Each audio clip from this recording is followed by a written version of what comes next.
Tom jolted awake to the deafening silence. Something was wrong. The rhythmic hum of his farm's irrigation system, usually his morning soundtrack, was gone. No buzzing, no clicking, just an eerie, unnatural quiet. His stomach twisted. Rushing to the window, he expected to see the usual mist of sprinklers coating his crops in the soft golden light of dawn. Instead, he saw dry soil, motionless pipes, and his cattle pacing uneasily by the barn. Dread shot through him as he bolted outside, his boots kicking up dust on the way to the breaker box. His fingers fumbled with the metal latch, yanking it open. The switches were intact, no signs of tripped circuits. Then he spotted it. His power lines, slashed and dangling like limp vines from the poles, their raw edges exposed to the morning breeze. His breath caught in his throat. This wasn't an accident. Someone had done this deliberately, and he already had a good idea who. His suspicions were confirmed when he stomped back toward the main road and spotted Karen Monroe standing on her porch, coffee in hand, wearing a smug little grin. Her oversized sunglasses barely hid the self-satisfied tilt of her face. "Morning, neighbor," she chirped, lifting her cup in a mock toast. Tom's jaw clenched so hard it ached. "Did you do this?" he demanded, voice razor-sharp. Karen widened her eyes in exaggerated innocence. "Do what?" He gestured to the mutilated power lines. "My farm runs on that power. My irrigation, my storage freezers, my entire livelihood depends on it. And someone," he pointed at the severed cables, "decided to take a pair of cutters and shut me down." Karen sipped her coffee leisurely, clearly enjoying his frustration. "Oh dear. That sounds terrible. But honestly, Tom, those lines were such an eyesore. I did everyone a favor." His hands balled into fists. "A favor?" She tilted her head, feigning sympathy. "You know, it's a real shame about your little farm. But maybe you should have considered aesthetics before ruining the view for everyone else." Tom could barely think straight over the roaring in his ears. He wasn't a violent man, but at that moment, he had to physically restrain himself from knocking that smirk right off her entitled face. Instead, he spun on his heel and stormed back toward his property, phone already in hand. He needed the power company. He needed legal action. He needed Karen to pay for this. It didn't take long for the consequences to start piling up. By midday, the sun bore down mercilessly and his crops, already delicate from the recent heat wave, began wilting. His dairy products in storage were at risk of spoiling, and his animals, used to a steady water supply, started to show signs of agitation. Every passing hour without electricity meant financial losses stacking up like a bad poker hand. The power company arrived in the afternoon, their truck kicking up a cloud of dust as it rolled in. The technician took one look at the hacked-up lines and let out a low whistle. "Damn. Someone really had it out for you," he muttered, adjusting his hard hat. "This ain't just vandalism. This is deliberate sabotage." Tom crossed his arms, his jaw a hard line. "How soon can you fix it?" The man scratched his beard. "Normally? A week, maybe 2. But if you want an immediate fix, that'll run you about 15 grand. Special crew, rush job, you know the drill." Tom's stomach sank. $15,000. He'd already budgeted tightly for the season, and dropping that kind of money overnight wasn't an option. He glanced back at Karen's house. She had caused this. She had to be held responsible.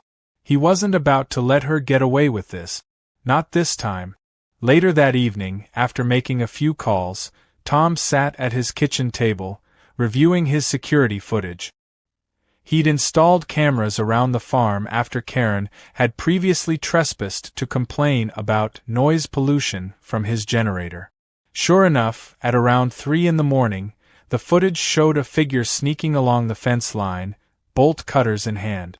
The grainy night vision made details hard to catch, but the posture, the shape, it was unmistakably Karen.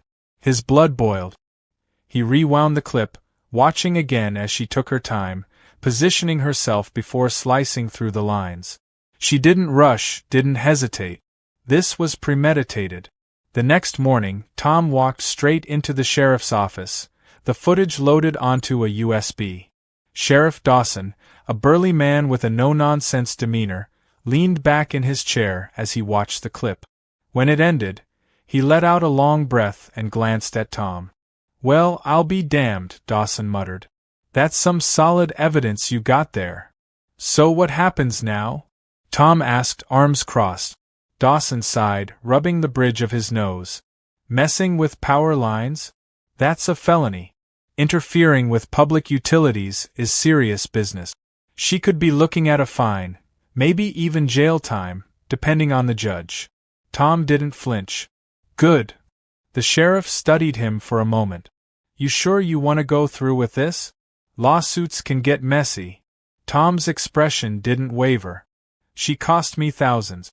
She knew exactly what she was doing, and she stood on her porch and smiled about it." Dawson let out a low chuckle. "All right then. Let's make her regret it." By the afternoon, an official notice was delivered to Karen's door, informing her of the legal action against her. Tom watched from a distance as she unfolded the paper, her expression shifting from amusement to irritation to outright panic. She whirled around, spotting Tom standing by his truck.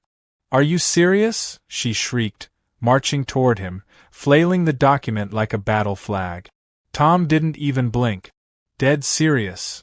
You can't do this. I was just committing a felony?" he cut in smoothly. "Yeah, that's exactly what you did." Her face turned a blotchy shade of red. "Oh, come on, Tom. This is ridiculous. It's just some wires. You're blowing this way out of proportion. Try telling that to the judge," he said, nodding toward the sheriff's car parked by the road. Karen's mouth opened and closed like a fish gasping for air. For the first time since she'd moved in, she wasn't smirking. She wasn't condescending. She was panicked, and Tom savored every second of it. By the time she stormed back inside, slamming her door hard enough to rattle the windows, Tom knew one thing for certain: this was only the beginning. He wasn't just going to win. He was going to make sure she paid for every single thing she had done. And if she thought she could weasel her way out of this, she had another thing coming. Tom spent the next morning pacing across his farmhouse porch, his mind running through every possible angle. Karen had crossed a line, literally and legally. She had trespassed, sabotaged his farm, and then had the audacity to act as if she had done nothing wrong. But this wasn't just about revenge. This was about justice. She needed to understand that actions had consequences, and Tom was determined to make sure she felt every last one of them. He drove into town, his truck kicking up dust as he pulled into his lawyer's office. Steve Halloway had been handling legal matters for farmers in the area for years, and if anyone knew how to handle something like this, it was him. As Tom laid out everything, Karen's previous complaints, her growing hostility, the security footage of her cutting the power lines, Steve's expression remained unreadable.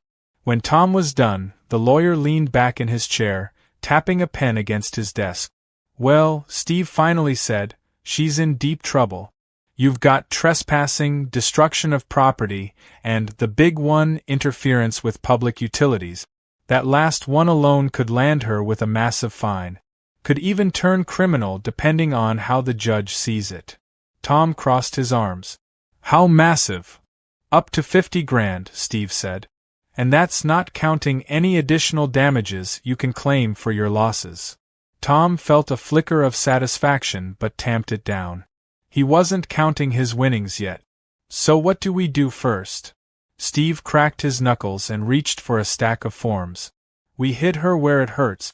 I'll file the lawsuit today. But I suggest you get statements from the power company and anyone else who can confirm the damage was intentional. The stronger your case, the harder it will be for her to wiggle out of this." Tom left the office with a renewed sense of purpose. If Karen thought she could play innocent, she was about to get a rude awakening. By the time he reached his farm, he was already on the phone with the power company, requesting an official report on the damage and the cost of repairs. The man on the other end of the line didn't hesitate. "Oh, we've already written that up. This isn't the first time we've dealt with someone pulling a stunt like this," the technician said. "You're looking at about 15 grand in repair costs, and because it was deliberate, she's gonna be on the hook for all of it." Tom smiled to himself. That was exactly what he needed. Later that day, as he made his usual stop at the local feed store, he overheard something that made his blood boil. Karen, oblivious as ever, was holding court in the middle of the store, laughing loudly as she regaled a few other customers with a heavily exaggerated version of her heroic actions. "I mean, come on, was I supposed to just sit there and let my property value drop because of some ugly wires?" she said, shaking her head. "He should be thanking me. I made his land look better. Besides, what kind of farmer relies on electricity that much anyway? Doesn't he know how to work the land the old-fashioned way?" Tom clenched his fists, forcing himself to stay calm. It was almost amusing how confident she was, completely unaware of what was coming her way. He pulled out his phone and discreetly recorded her little speech. When she threw in a few more gems about how she had single-handedly improved the neighborhood, and how Tom is just overreacting like a big baby, he knew he had exactly what he needed. He sent the recording to Steve that night. The lawyer responded almost immediately with a simple message: "This is gold." The next morning, Tom woke up to the sight of a county inspector's truck pulling up his driveway. The man stepped out, clipboard in hand, and introduced himself as Mitch Sanders. "Got a call from the sheriff's office about some possible property violations," he said, flipping through his notes. "Says here you mentioned Karen's fence might be encroaching on your land?" Tom nodded. "Yeah. When I first bought this place, I had the boundary markers checked. That fence of hers wasn't there back then. She put it up a few months ago, and I'm pretty sure she didn't bother checking the actual property line." Mitch adjusted his hat and gestured for Tom to walk with him. They strolled over to the fence line, where the inspector pulled out a set of boundary maps and measured the placement. After a few minutes of double-checking, he let out a low whistle. Well. Looks like she's about 3 feet over your property line." Tom raised an eyebrow. "And what does that mean?" Mitch grinned. "Means she's technically trespassing every time she steps on this side of the fence. And if she built anything on this land, that's another legal issue for her to deal with." Tom chuckled, shaking his head. This just kept getting better. By the afternoon, the first official legal notice had been delivered to Karen's house. Tom didn't have to see her read it to know she was fuming. He could practically feel the rage radiating from her property. Sure enough, barely an hour later, she stormed across the yard, waving the papers wildly in the air. "This is insane!" she shrieked, her voice carrying through the open space. "You're actually suing me? Over some stupid power lines?" Tom leaned against his truck, arms crossed. "Not just the power lines, Karen. The property encroachment, the damages, the trespassing. You really did a number on yourself." Karen huffed, throwing her hands up. "This is harassment. I'll take this to court and you'll regret it." Tom smirked. "That's exactly where we're going, Karen. See you there." She stomped off, slamming her front door so hard that one of the porch decorations fell over. Tom shook his head, already looking forward to the day when she'd realize just how badly she had miscalculated. A week later, the court summons arrived. Karen's attempts to delay the case had failed, and she was officially on the hook for damages. But she wasn't done fighting yet. Word spread around town that she had hired a lawyer, some big-shot real estate attorney who probably had no experience in criminal or property damage cases. It was a last-ditch effort, and Tom knew it. The night before the hearing, Tom sat at his kitchen table, reviewing everything one last time. The surveillance footage, the recorded confession at the feed store, the power company's report, the property violation notice, every single piece of evidence stacked against Karen. When he finally went to bed, he slept soundly for the first time in days. Tomorrow, the real fun would begin. The courtroom was packed. Small-town cases rarely drew this kind of crowd, but the whole town had heard about what Karen had done, and they wanted to see how it all played out. Tom sat calmly at the plaintiff's table, his lawyer, Steve, flipping through a folder of meticulously organized evidence. Across the room, Karen was seated beside her lawyer, a slick-looking man in an overpriced suit who looked like he'd rather be anywhere else. She, on the other hand, had that same smug look on her face, as if she still believed she could talk her way out of this. The judge, an older man with years of no-nonsense experience, entered the room and everyone stood. Once the proceedings began, Karen's lawyer tried to dismiss the case as a neighborly dispute blown out of proportion. He painted Tom as an overreacting farmer who wanted to punish a woman for simply wanting a better view. Tom remained silent, waiting for his turn. He had no doubt the facts would speak for themselves. Steve stood up, calmly but firmly laying out the case. He played the security footage, and the room went quiet.